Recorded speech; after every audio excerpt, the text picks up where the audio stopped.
Praise the Lord, hallelujah. Zion வேதாகம ஆய்விற்கு அன்போடு கூட இயேசு கிறிஸ்துவின் நாமத்தில் உங்களை வரவேற்கிறேன். இந்த தினத்திலும் என்னாகும் புஸ்தகம் அதிகாரங்கள் 25 முதல் 28 அதிகாரங்களில் வசனங்களை தியானிக்க சர்வ வல்லமை தேவன் நமக்கு கிருபை செய்வாராக. 25வது அதிகாரத்திலே மோவாப் இஸ்ரவேலை கெடுத்து போட்டதை குறித்து நாம் பார்க்கிறோம்.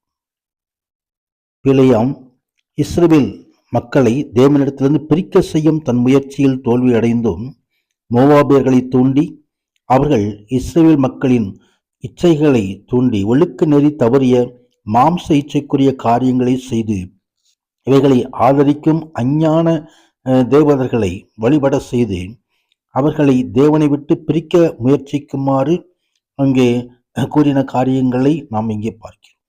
இதற்கு தண்டனை கொடுக்கப்பட்டது. அதை 31ஆம் அதிகாரம் 8வது வசனத்திலும் யோசுவா 13ஆம் அதிகாரம் 22வது வசனத்திலும் அங்கே பிலேயாம் கொல்லப்பட்டதை குறித்து நாம் பார்க்கிறோம்.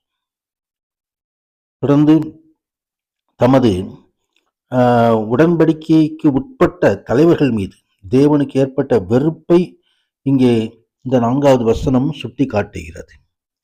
தேவனுடைய உக்கிர கோபம் இஸ்ரவேலை விட்டு நீங்கும்படி ஜனங்கள் தலைவர் எல்லோரையும் கூட்டிக் கொண்டு அப்படி செய்தவர்களை சூரியனுக்கு எதிரே கர்த்தருடைய சன்னிதானத்தில் தூக்கிப்படும்படி செய்ய என்றார்.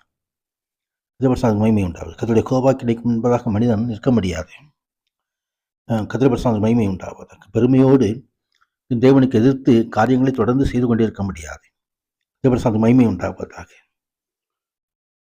இங்கே தேசித்தனம் விக்கிரகாதனை மக்கள் ஈடுபட்டு வெளுக்கு நெறி தவறியதால் பினேகாஸ் தேவன் மீது பக்தி வைராக்கியம் கொண்டு இங்கே செயல்களில் இறங்குகிறதை குறித்து பார்க்கிறோம்.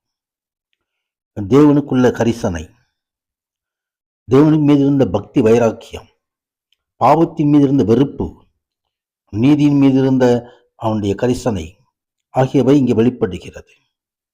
பரிசுத்த ஆவியானோர் கூட இருப்பார் என்று சொன்னால் நீதியை நோக்கி நடத்துவார், அநீதியை கண்டித்து உணர்த்துவார். அது மகிமை உண்டாவதாக. இங்கே கர்த்தருடைய நீதியின்படி நடக்கிற ஜனங்கள் கர்த்தருடைய ஆசீர்வாதத்தை பெற்றுக்கொள்வார்கள். தேவன் பினேகாசுக்கு நிலையான ஆசாரியத்து உரிமையை கொடுத்து ஆசீர்வதிக்கிறதையும் நாம் பார்க்க முடியும். அது மகிமை உண்டாகும். தொடர்ந்து 26வது அதிகாரத்திலே 2ஆம் மக்கள் கணக்கெடுப்பை குறித்து நாம் பார்க்கிறோம்.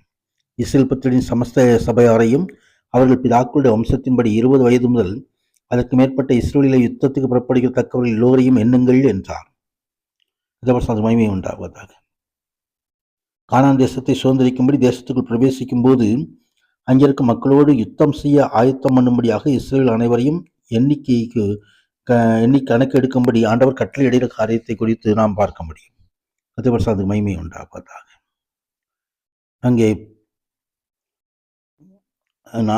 27வது அதிகாரத்திலே செரோபியத்தின் குமார்த்திகள் ஆண்டவரை நோக்கி இங்கே மோசையை நோக்கி சொல்கிறதான காரியம். அது மகிமை உண்டாவதாக. எங்கள் தகப்பன் வனாந்திரத்திலே மரணமடைந்தார். அவர் கர்த்தருக்கு விரோதமான கூடின கோராகின் கூட்டத்தாரி சேர்ந்தவர் அல்ல. தம்முடைய பாவத்தினாலே மரித்தார். அவருக்கு குமாரர் இல்லை. எங்கள் தகப்பனுக்கு குமாரன் இல்லாததினாலே அவருடைய பேர் அவருடைய வம்சத்தில் இல்லாமல் அற்று போகலாமா? எங்கள் தேவனுடைய சகோதரருக்குள்ளே எங்களுக்கு காணியாட்சி கொடுக்க வேண்டும் என்றார்கள். மோசே இந்த காரியத்தை கர்த்தருடைய சமூகத்தில் கொண்டு போய் கர்த்தருடைய பதிலை பெற்றுக்கொண்டதை குறித்து நாம் பார்க்கிறோம். கர்த்தர் மோசே நோக்கி, சுலபியாத்தின் குமார்த்திகள் சொல்லுகிறது சரிதான். அவர்கள் தகப்பனுடைய சகோதரர்களுக்குள்ளே சுதந்திரம் கொடுக்க வேண்டும். தகப்பன் பின் வைத்த சுதந்திரத்தை அவர்களுக்கு கிடைக்கும்படி செய்வாயாக என்று சொல்லி அங்கே பெண்களுக்குள்ள ஒரு சுதந்திரத்தை அங்கே ஆண்டவர் குறிப்பிடுகிறதை குறித்து பார்க்கிறோம். மகிமை உண்டாவதாக. ஆம், அவள் உரிமையை ஆண்டவர் மறுக்கவில்லை. மகிமை உண்டாவதாக. மோசேக்கு பின் யோசுவா தலைவனாக நியமிக்கப்படுகிற காரியத்தை குறித்தும் பார்க்கிறோம். கர்த்தர் மோசேயை நோக்கி, ஆவியை பெற்றிருக்க புருஷனாகிய யோசுவா என்னும் நூனின் குமாரனை தெரிந்து கொண்டு அவன் மேல் உன் கையை வைத்து அவனை ஆசாரனுக்கும் எலேசாருக்கும் சபையானத்திற்கு முன்பதாக நிறுத்தி அவர்கள் கண்கள் முன்பதாக அவனுக்கு கட்டளை கொடுத்து இஸ்ரவேல் புத்திராகிய சபையார் எல்லோருக்கும் கீழ்ப்படியும்படிக்கும் உன் களத்தில் கொஞ்சம் அவனுக்கு கொடு என்று சொல்லி ஆண்டவராகிய தேவன் இங்கே ஆவியை பெற்றிருக்கிற மனுஷனாகிய யோசுவா என்று அழைக்கிறதை குறித்து பார்க்கிறோம். பரிசுத்த ஆவியானவர் கூட இருந்தார். மகிமையான காரியங்களை யோசுவாவின் வாழ்க்கையிலே வெளிப்படுத்தினார். மகிமை உண்டாவது.